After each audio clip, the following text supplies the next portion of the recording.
Hey guys, so today's video is a cover of my CVS haul and all of the products that came with it and exactly how they went. So I started my haul with the Kiss acrylic nails in white. They're short and sturdy and I would definitely buy them again. So when I start off my everyday makeup routine, I usually wipe my face off with the Oxy wipes. I have really bad breakouts in my cheeks and on my forehead, and for whatever reason, it just makes me feel like my skin is super clean before I even apply a base layer of makeup. It does sting a bit. These are maximum strength, so if you do have sensitive skin, this might not be the best product for you.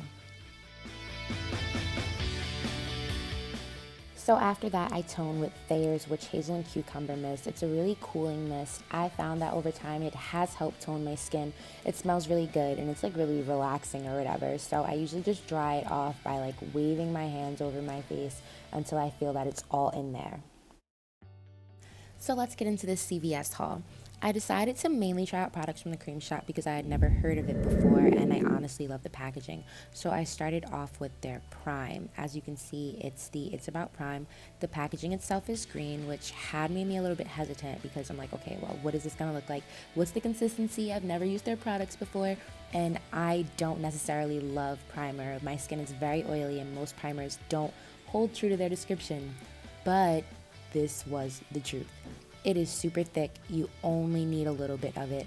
The color, like I said, did throw me off at first, but rubbing it into my skin, it felt so smooth and like sturdy is probably the wrong word, but it felt sturdy. Like you can tell that your makeup is going to last once you apply this to your face. So this for me was definitely a 10 out of 10 and my makeup lasted all night until I was ready to remove it. So they did a great job here. I can't say anything bad about this product.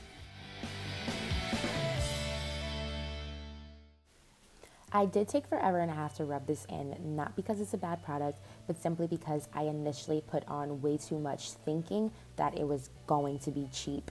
So don't be like me, don't make that mistake. Don't judge a book by its cover. Next, I moved on to the L'Oreal True Match Foundation, the shade In7 Simply Tan. I was a little bit concerned. It looked very chalky. One shade down was way too light. One shade up was way too dark for my skin tone.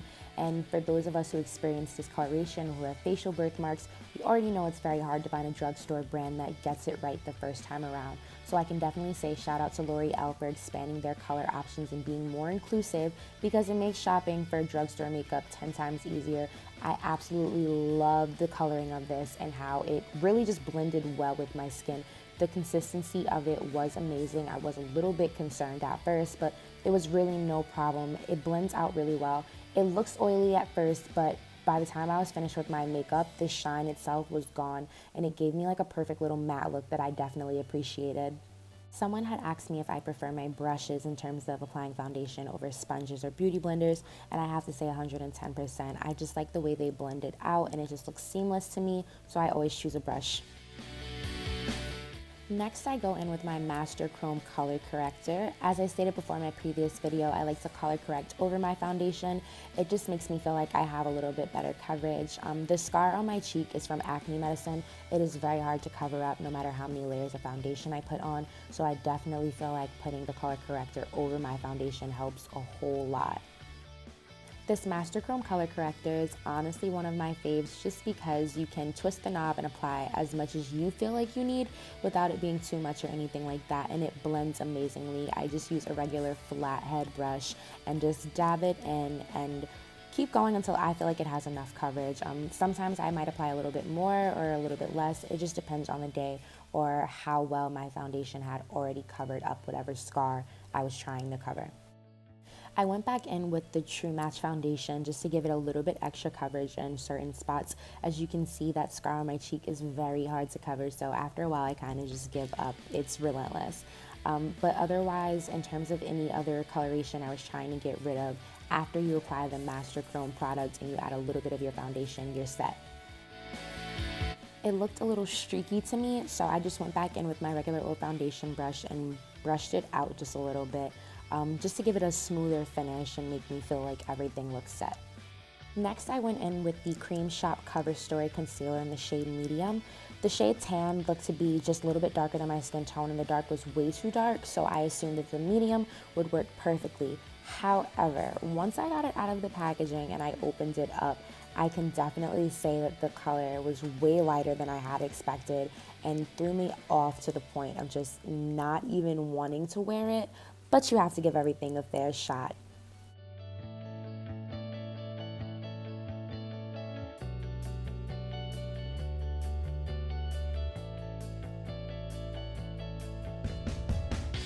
You can tell by the look on my face when I applied it that I was not prepared for how light it was going to be, especially since the shade is named medium and the packaging itself leads you to believe that it's going to be closer to a tan tone.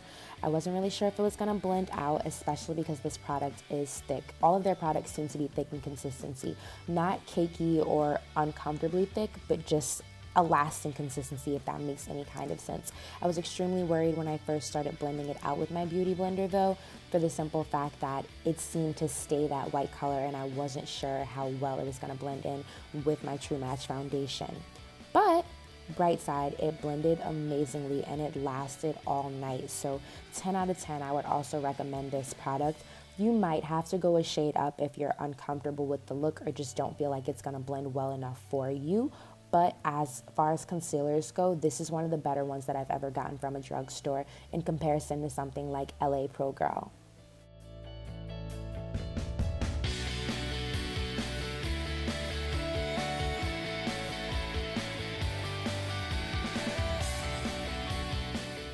I do intend on going one shade darker just to see how that looks with my makeup and how it blends out, and I feel like the darkest shade would be perfect for a cream contour even though they have contour kits.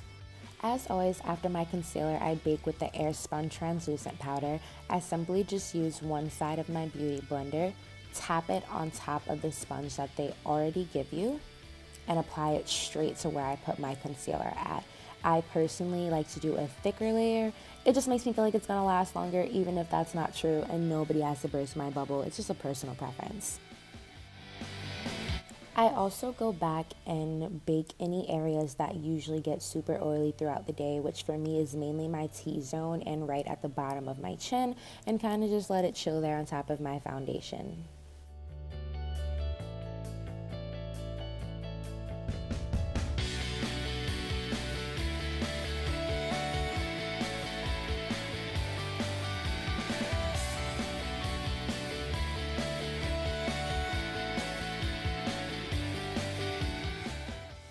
Next, I simply just wipe it all off with another brush. I have no idea where I got these brushes from, but I love them so much just because they don't pick up too much product, maybe some of the excess, but it's not as if you're pushing your product around or removing it from your face. They're super light and airy, and if I had any clue of where I got them from, I honestly would probably only use them to do a majority of my makeup.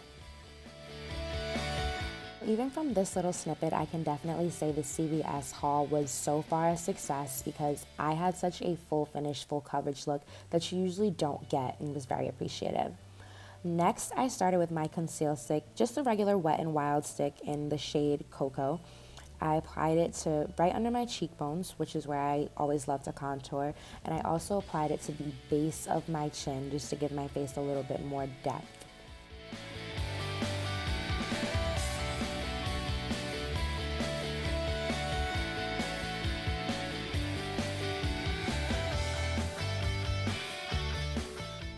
Because this contour stick is more creamy, I simply tend to use a beauty blender or regular sponge to push it around or pat it in. Because my sponge is older and already has product on it, I find that just dabbing in the contour itself works perfectly fine, and I don't need to do much more unless I'm looking for a more blended out, barely noticeable look when I'm going for a more natural setting. But if I'm going for my regular old deep face, then a regular sponge works just fine.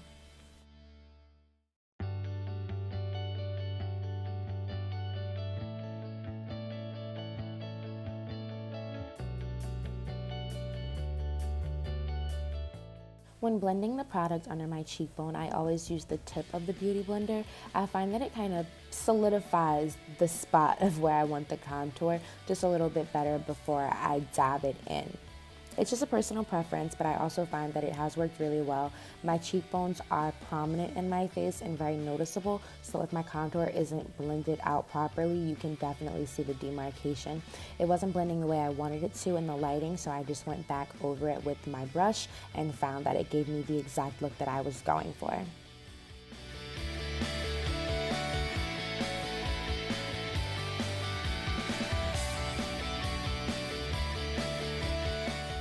Whenever I want to make sure that my contour is blended out properly, I just adjust my face in different lighting to make sure that no matter where I'm at, it does have that professionalized look to it.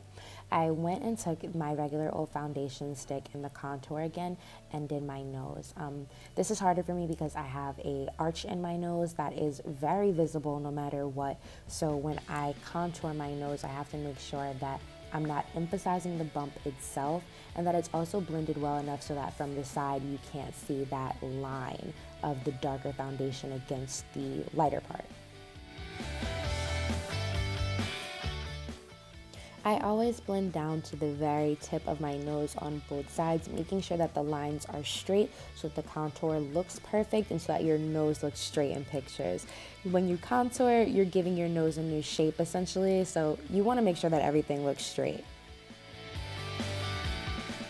I tend to blend out towards my eyelids. I just like it better going in the arch under my eyebrow and just making sure that the contour doesn't go too far out but still has that seamless look in transition.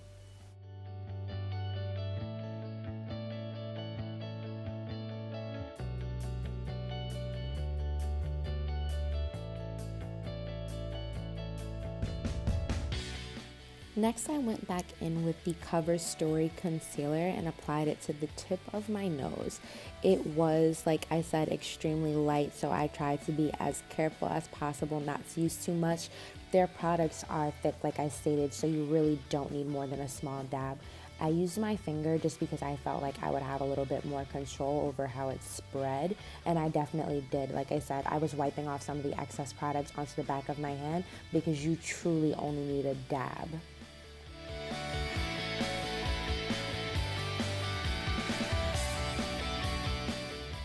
Once I felt like it had blended out properly, I went for the Creme Shop Macro Brow Pencil in the color Chocolate. Now, I usually use Anastasia Brow Pomade, and I haven't used a pencil in forever, so I wasn't really sure how it was going to look or what the look was even going to be. As with their other products, the packaging was simple, clean cut, and just consistent. Absolutely loved. Now, this spoolie was the softest spoolie I have ever used on my eyebrows. Often when you get an eyebrow pencil, the spoolie is like rough and abrasive on your skin. This absolutely wasn't. And even in opening the other end and using the pencil itself, it just had this very lightweight feel. It wasn't too harsh and very, very usable.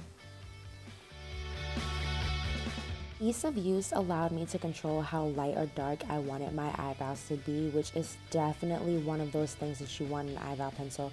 I had to walk away and finish them so I could look in my mirror, but the end product was stellar. I brushed them out a little bit more afterwards just to make sure I had that flawless look that I love in my eyebrows, but I'm definitely a fan of pencils now, so there goes that.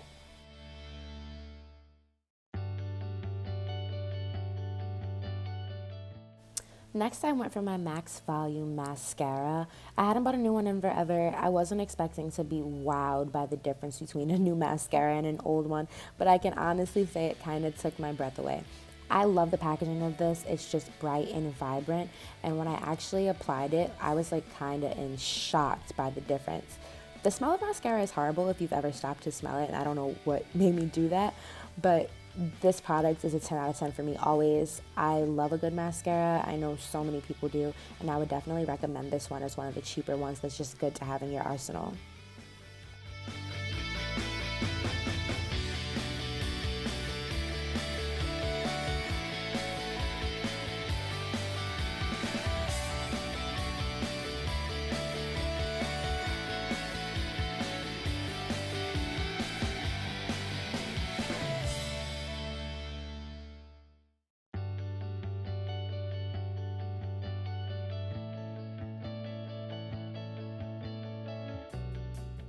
I ended up going back in with my True Match foundation just to really try to get that scar on my face because it was just irking my living soul. I covered it as best as I could and I just had to relent after a while.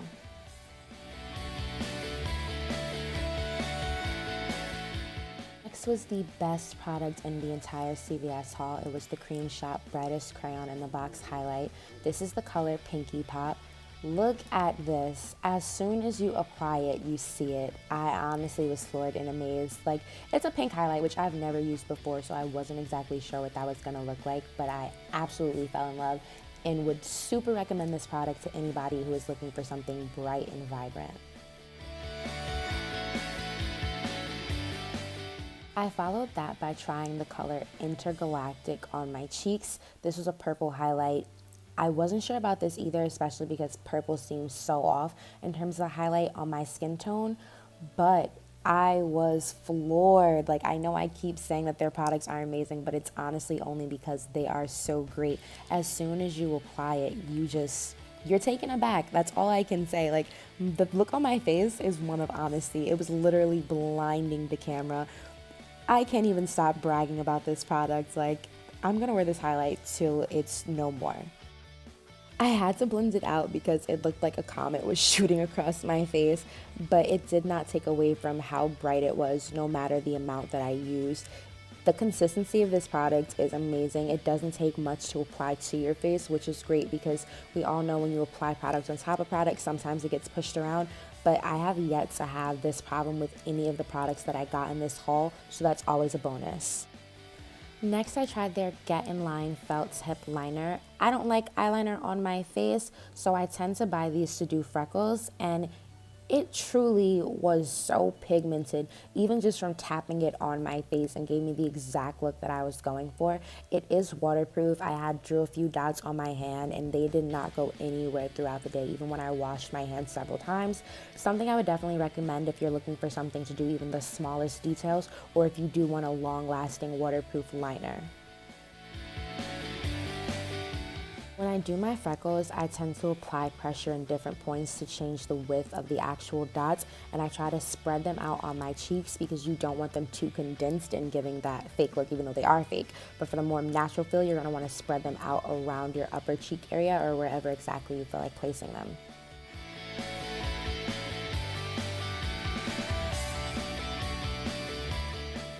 This was the full face finish product, close up and lighting. I absolutely love the highlight and my brows and the consistency of all of the products. Like I said, the concealer is a little too light for me, so I would go one shade up, but otherwise the haul was a success. Thanks for watching, guys. Like, subscribe, and comment.